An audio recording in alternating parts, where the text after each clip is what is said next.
All right, let's dive right into this explainer. Today, we're zeroing in on the absolutely massive, high-stakes missions of the ultimate ancient action hero himself, Lord Hanuman.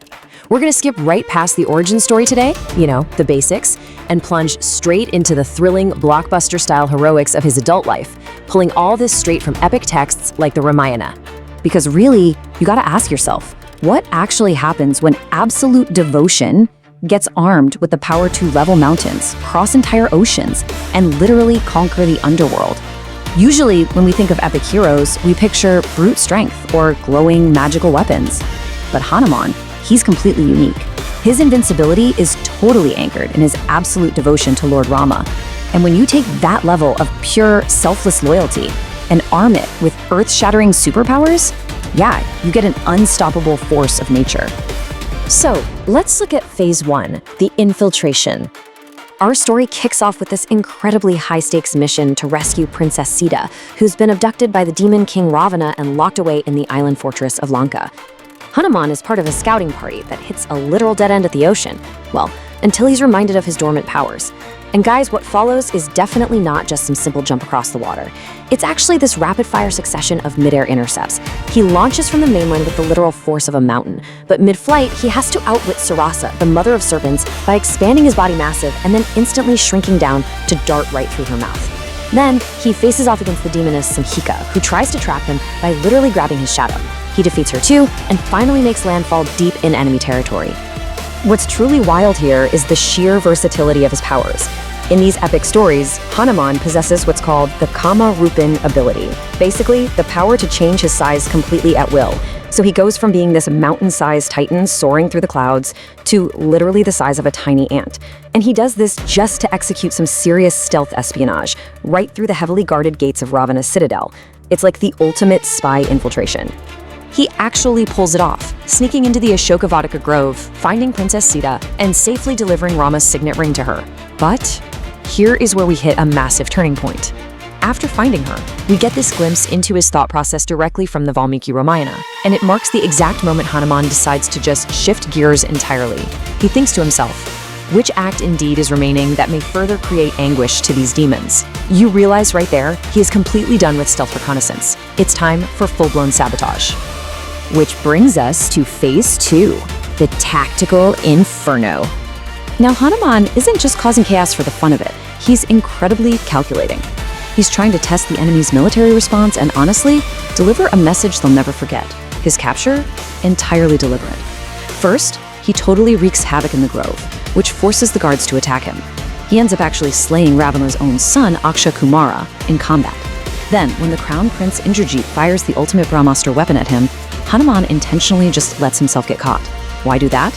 Well, to force a face-to-face audience with the demon king Ravana himself, where he boldly lectures him on Dharma and demands Sita's immediate release. Ravana, predictably, is super insulted and foolishly orders his guards to wrap Hanuman's tail in oil-soaked cloths and set it on fire as a form of torture. Huge mistake. Huge. Hanuman just uses that size-shifting ability to instantly shrink, snapping his ropes in a flash. Then, with his tail blazing, he executes this systematic, asymmetrical warfare strike known as Lanka Dahan. He's rapidly leaping from rooftop to rooftop, bounding across the architecture, and basically turning the entire city into a towering inferno, though very carefully sparing the home of Vibhishana, who was a righteous ally. And you want to know how many burns Hanuman suffered while single-handedly destroying the demonic capital? 0. Exactly 0. While the demonic forces were, scrambling for the fire extinguishers, the flames basically felt like a cool breeze to our hero. This was all thanks to Princess Sita, factually, who heard about his punishment and prayed to the fire god Agni to keep the flames cool against Hanuman's skin. So the fire completely ravaged the city, but Hanuman walked away completely unscathed. The ancient texts use just this incredible sensory language to describe this tactical inferno. They picture the flames glittering like bright kemshuka and saffron flowers, while Hanuman himself is described as roaring like a cloud charged with lightning as he levels the city. It's just a spectacularly vivid image of divine retribution. All right, moving on to Phase 3, the underworld rescue. Fast forwarding to the climax of the Great War, things take a really dark turn. Ravana is growing desperate, so he calls upon his stepbrother, Ahiravana, who happens to be a master of dark sorcery and the king of the underworld. Despite Hanuman building a literal fortress out of his own massive tail to protect the army camp, Ahiravana uses black magic and disguise to slip right through the defenses. He casts a sleeping spell on the entire camp and kidnaps the sleeping princes, Rama and Lakshmana, dragging them down to the underworld to be used as human sacrifices. Obviously, Hanuman immediately plunges into the underworld to save them, but right at the gates, he hits a totally shocking roadblock.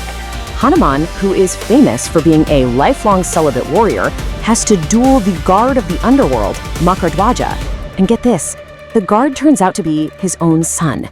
Yeah, born miraculously from a drop of sweat that fell into the ocean and was swallowed by a reptile during the burning of Lanka. I mean, Haitian epics are just wild, aren't they?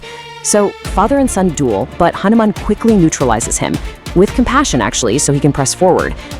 He finally reaches the inner sanctum, but to actually defeat the sorcerer Ahiravana, Hanuman is facing impossible odds. See, Ahiravana's life force is hidden away. To kill him, Hanuman must simultaneously extinguish exactly 5 magical lamps that are hidden in 5 completely different directions. Think about that for a second. How on earth does one person blow out 5 lamps facing north, south, east, west, and up, all at the exact same split second?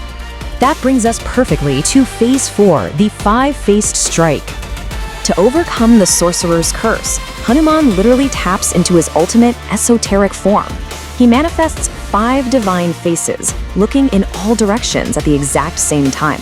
You've got his own monkey face looking east, Narasimha the lion man looking south, Garuda the eagle looking west, Varaha the boar looking north, and Hayagriva the horse looking straight upward. This is the absolutely awe-inspiring Panchamukhi form. The texts capture the explosive finale of this underworld boss fight so perfectly. Channeling the combined massive might of all these divine avatars, Hanuman takes one mighty breath and blows through all 5 faces at once. He extinguishes all 5 lamps in a single instant, instantly ending the sorcerer's life and rescuing the divine princes right from the sacrificial altar. By combining these divine faces, Hanuman basically elevated himself from a battlefield warrior to this all-encompassing cosmic protector. Even today, this 5-faced Panchamukhi form is widely revered as the absolute ultimate shield against dark magic, negative energies, and immense obstacles. It's this powerful reminder that no matter what direction life's attacks are coming from, unwavering devotion and absolute focus provide an impenetrable shield. And finally, let's talk about the eternal devotee. Because underneath all these blockbuster action hero feats is a deeply, deeply spiritual core. His unmatched power, it isn't actually born from brute physical strength at all. It comes entirely from Bhakti, absolute, totally selfless devotion.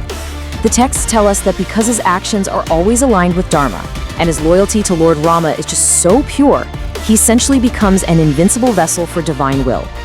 True power, as this entire story tells us, is actually anchored in selfless loyalty. And that leads us to our final thought for this explainer.